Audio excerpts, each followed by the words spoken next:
Bonjour, c'est mon papa. Et je suis bien. Un point de ma voix. La voiture, point d'âme.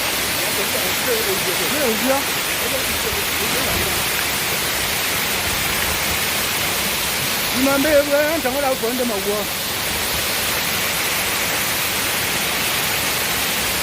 Okay, been technician will work decide. You have to get a rule.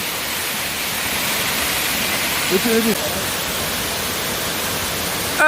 Hang on, Jimmy. Bonjour, c'est mon papa. Et je suis bien. Comment? Dans la vie, je suis là, on va voir, je te mets là. What?